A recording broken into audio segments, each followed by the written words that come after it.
नमस्कार, स्वागत है आप सभी का शिक्षा सिटी के यूट्यूब चैनल में। दोस्तों, आरआरबी एनटीपीसी की टेस्ट सीरीज जो है आज उसको हम और आगे बढ़ाएंगे तथा आज की इस वीडियो में हम पार्ट 30 जो होगा इस टेस्ट सीरीज का उसको हम पूरे विस्तार में कवर करेंगे। तो चलिए वीडियो को शुरू कर लेते हैं और देख लेते हैं कि आज का जो भाग 30 है इसमें हमने कौन कौन से इम्पॉर्टेंट जीके, जीएस और करंट अफेयर्स के प्रश्नों को सम्मिलित किया हुआ है। तो चलिए वीडियो को शुरू करते हैं। पहला इंपॉर्टेंट प्रश्न है, विश्व शौचालय दिवस प्रतिवर्ष कब मनाया जाता है? काफ़ी इंपॉर्टेंट प्रश्न है। तो जो विश्व शौचालय दिवस है यह प्रतिवर्ष कब मनाया जाता है? तो राइट आंसर आपका हो जाएगा 19 नवंबर, यानी राइट आंसर आपका हो जाएगा 19 नवंबर, यानी ऑप्शन सी जो है बिल्कुल सही है। प्रतिवर्ष जो है विश्व शौचालय दिवस मनाया जाता है 19 नवंबर के दिन। अगला इंपॉर्टेंट प्रश्न है, नागार्जुन सागर परियोजना निम्न में से किस नदी पर बनाई गई है? सुपर इंपॉर्टेंट प्रश्न। तो जो नागार्जुन सागर परियोजना यह बनाई गई है कृष्णा नदी पे, तो राइट आंसर आपका हो जाएगा कृष्णा नदी, यानी ऑप्शन जो ए है इस प्रश्न का हमारा बिल्कुल सही है। जो नागार्जुन सागर परियोजना है यह बनाई गई है कृष्णा नदी पर। वहीं महानदी पर कौन सी परियोजना बनाई गई है? तो महानदी पर बनाया गया है हीराकुंड बांध परियोजना। तो इसे भी आप याद देखिएगा, जो महानदी है इस पे हीराकुंड बांध परियोजना बनाई गई है, तो इसे आप ध्यान दीजिएगा। वहीं नर्मदा नदी पे कौन सा परियोजना बनाई गई है, कौन सा प्रोजेक्ट है? तो जो तावा प्रोजेक्ट है, आप याद देखिएगा, तावा जो प्रोजेक्ट है यह नर्मदा नदी पे बनाया गया है, इसे आप ध्यान दीजिएगा। इसके बाद जो दामोदर नदी है, दामोदर नदी पे कौन सा बांध बनाया गया है? तो पंचेट हिल बांध। आप याद देखिएगा, जो दामोदर नदी है इस पे जो है पंचेट हिल बांध बनाया गया है। अगला इंपॉर्टेंट प्रश्न है, निम्न में से कौन सा क्षेत्र जो है लोहा एवं इस्पात उद्योग के लिए जाना जाता है? काफ़ी इंपॉर्टेंट प्रश्न है। तो दिए गए ऑप्शंस में से कौन सा क्षेत्र है जो लोहा और इस्पात उद्योग के लिए प्रसिद्ध है, फेमस है? तो भिलाई इसका राइट आंसर हो जाएगा। जो भिलाई का एरिया है यह लोहा एवं इस्पात उद्योग के लिए भारत में प्रसिद्ध है, तो आप इसे याद रखिएगा, ये लगातार एग्जाम में प्रश्न पूछा गया है। वहीं जो भदोही है ऑप्शन ए में, यह किस लिए फेमस है? तो कारपेट, यानी कालीन व्यापार के लिए जो है, कालीन उद्योग के लिए जो है, कारपेट को हम कहते हैं हिंदी में कालीन, तो इसी के लिए जो है फेमस है जो है भदोही, तो इसे भी आप ध्यान दीजिएगा। अगला इंपॉर्टेंट प्रश्न है, भारतीय संविधान के तहत शोषण के विरुद्ध जो अधिकार है कौन से अनुच्छेद के अंतर्गत प्रदान किया गया है? मोस्ट इंपॉर्टेंट प्रश्न। तो यह जो शोषण के विरुद्ध अधिकार है आपको मिलेगा जो फंडामेंटल राइट्स दिए गए हैं हमारे भारतीय संविधान में, जो हमारे संविधान में मौलिक कर्तव्य दिए गए हैं टोटल 6। तो इन मौलिक अधिकार की यहाँ पे बात है, तो फंडामेंटल राइट्स जो हमारे संविधान में टोटल 6 दिए गए हैं, इन्हीं में से एक है शोषण के विरुद्ध अधिकार, तथा यह किस आर्टिकल के तहत उपलब्ध करवाया गया है? तो आर्टिकल 23 से लेकर 24 के मध्य आपको मिलेगा शोषण के विरुद्ध अधिकार, तो आप इसे ध्यान दीजिएगा। वहीं जो आर्टिकल 14 से 18 इसके अंतर्गत कौन सा अधिकार प्रदान किए गए हैं? तो समानता का अधिकार, यानी समता का अधिकार, इसे भी आप ध्यान दीजिएगा। जो समानता का अधिकार है वह प्रदान किया गया आर्टिकल 14 से 18 के अंतर्गत। वहीं आर्टिकल 19 से लेकर 22 के अंतर्गत कौन सा जो अधिकार दिया गया वह दिया गया है स्वतंत्रता का अधिकार, तो इसे भी आप याद रखिएगा। तथा आर्टिकल 23 से लेकर 24 के मध्य दिया गया शोषण के विरुद्ध अधिकार, और आर्टिकल 25 से लेकर 28 के मध्य आपका दिया गया है धर्म की स्वतंत्रता का अधिकार। अगला प्रश्न है, भारत छोड़ो आंदोलन की शुरुआत जो है कब की गई थी? मोस्ट इंपॉर्टेंट प्रश्न। तो भारत छोड़ो आंदोलन की जो शुरुआत है यह कब की गई थी? तो भारत छोड़ो आंदोलन की शुरुआत की गई थी 9 अगस्त 1942 को, तो राइट आंसर आपका हो जाएगा 9 अगस्त 1942 को जो है भारत छोड़ो आंदोलन की जो है शुरुआत की गई थी, तो राइट आंसर आपका हो जाएगा ऑप्शन ए। अगला प्रश्न है, चौरी चौरा की घटना कब घटित हुई थी? Most important. तो चौरी चौरा की जो घटना थी यह कब घटित हुई थी? तो चौरी चौरा जो हत्या मतलब घटना हुई थी यह हुई थी 5 फरवरी 1922 को। जगह थी गोरखपुर में, एक चौरी चौरा नामक जगह है, यहीं पे जो है आपका यह घटना घटित हुई थी 5 फरवरी 1922 को, तो आप इसे याद रखिएगा। तथा इसी घटना के घटित होने के कारण ही जो है महात्मा गांधी ने असहयोग आंदोलन को वापस ले लिया था, इसे भी आप ध्यान दीजिएगा। गोरखपुर के चौरी चौरा नामक स्थान पर जो है 5 फरवरी 1922 को जो यह घटना घटित हुई थी, तथा इसी घटना के घटित होने के कारण जो है महात्मा गांधी ने असहयोग आंदोलन को वापस ले लिया था, तो इसे भी आप ध्यान दीजिएगा।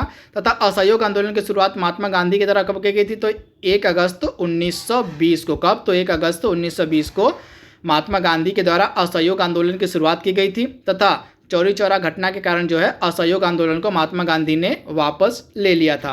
अगला प्रश्न है, सार्क का मुख्यालय कहाँ स्थित है? काफ़ी इंपॉर्टेंट प्रश्न है। तो सार्क का मुख्यालय कहाँ पे स्थित है? तो सार्क का मुख्यालय आपको मिलेगा नेपाल की राजधानी काठमांडू में। तो राइट आंसर आपका हो जाएगा नेपाल की राजधानी जो काठमांडू है, यहीं पे आपको मिलेगा सार्क का मुख्यालय। सार्क की स्थापना की गई थी 1985 ईस्वी में। अगला प्रश्न आपको बताना है कि जो भारतीय राष्ट्रीय कांग्रेस थी उसका 1929 में जो अधिवेशन हुआ था वह किस जगह आयोजित किया गया था?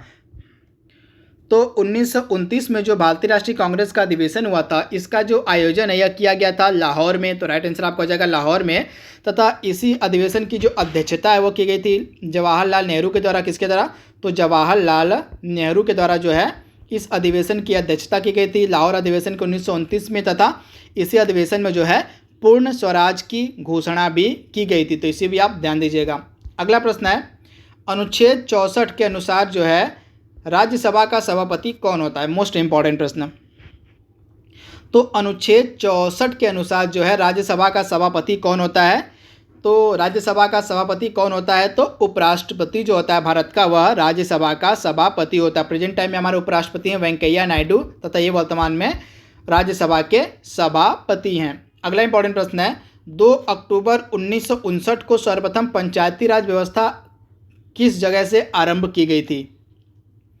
तो 2 अक्टूबर 1959 को जो है पंचायती राज व्यवस्था जो सर्वप्रथम आरंभ हुई थी, यह हुई थी नागौर जिला आपको मिलेगा राजस्थान में। तो यहीं से आप याद रखिएगा, राजस्थान के नागौर जिले से जो है 2 अक्टूबर 1959 को जो है सर्वप्रथम पंचायती राज व्यवस्था प्रारंभ हुई थी। तो राइट आंसर आपका हो जाएगा राजस्थान के नागौर जिले से। अगला प्रश्न है, पोलियो का टीका जो है किसके द्वारा विकसित किया गया था? मोस्ट इंपॉर्टेंट प्रश्न। तो पोलियो के टीके का जो विकास है यह किसके द्वारा किया गया था? तो यह जो टीका था विकसित किया गया था जोनास साल्क के द्वारा। किसके द्वारा? तो इनका नाम था जोनास साल्क। तो इन्हीं के द्वारा जो है पोलियो का टीका विकसित किया गया था। अगला प्रश्न है, प्याज के काटने पर आंखों में आंसू जो है किस कारण से आते हैं? काफ़ी इंपॉर्टेंट प्रश्न है। तो प्याज के काटने पर जो आंखों से आंसू आते हैं यह किस अम्ल के कारण, किसके कारण आते हैं? तो यह अम्ल आपको मिलेगा सल्फेनिक अम्ल। तो राइट आंसर आपका हो जाएगा सल्फेनिक अम्ल के कारण जो है प्याज के काटने पर आंखों से आंसू आते हैं। तो राइट आंसर आपका हो जाएगा सल्फेनिक एसिड। अगला प्रश्न है, वृद्धावस्था का अध्ययन किसके अंतर्गत किया जाता है? मोस्ट इंपॉर्टेंट प्रश्न। तो वृद्धावस्था का जो अध्ययन है वह किसके अंतर्गत किया जाता है? तो जेरेंटोलॉजी। किसके अंतर्गत? तो जेरेंटोलॉजी के अंतर्गत जो है वृद्धावस्था का अध्ययन किया जाता है। 14वां प्रश्न है, सोडियम हाइड्रोक्साइड को किस अन्य नाम से जाना जाता है? तो सोडियम हाइड्रोक्साइड को किस अन्य नाम से हम जानते हैं?